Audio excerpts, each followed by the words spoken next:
dia 31 de Mei, na una ko teawar kita para pa Hoge Raad by dicta den caso, lo qual ko ahiba, tanto na Aruba como na Curaçao.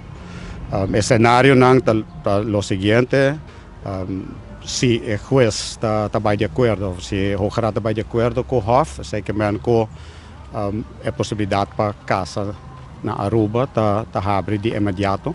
Dus na echt een momento ko vonnis die Hoge Raad sali en de voorbij censo e comienza casa. Dus het is un scenario.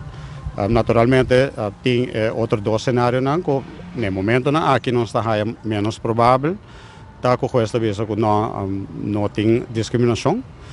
Esse não está menos provável, porque não está também com governo não met zoveel woorden bij contra een partij aqui não. Dus het is eigenlijk een vaststaand feit dat tem discriminação. Agora que tem discriminação, vamos ter heffen op. Dus ik zei, pero laten we bezig com Hoge Raad bezig, oké, não tem discriminação.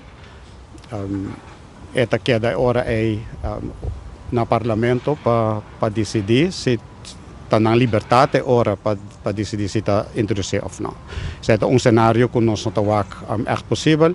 Outro cenário está com Hoge Raad bezig com sitting discriminação, pero a mim mesmo não por half op a discriminação. Esse é o qual que o Hof faz, Hof bezig sitting discriminação e dois, door que tem a baixiding lei, que está fácil para juez cura, para bisa, ok, com mi vonnis, mi pohasi ko nos está sera e buraco inang.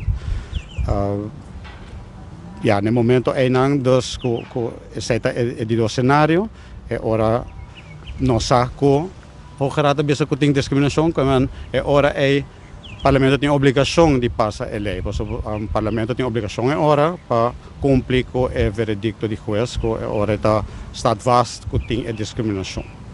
E sa que importa que o juez de Hoge Raad pode decidir que é mais mais tempo para recapacitar sua decisão? Não, mais tempo não, dus vonnis que é bij doen. Dus ja, de Hoge Raad chama arrest que é bij doen. Tá arrest final. Dus esta dona sua opinião riba se Hof a hasi seu trabalho devido ou não. É o único cenário que por tem que esta bisa, ok, tem paricos que o Hofmeester tem em conta com ela ainda, então é para mandar o caso back Hof. Essa é uma possibilidade. Então agora é caso não acaba agora, porque agora o Hofmeester toma uma decisão de novo. Tendo na conta a decisão de Hoge Raad. Dus é uma possibilidade, pero lo qual com Hoge Raad bisa dia 31, hopefully, está final.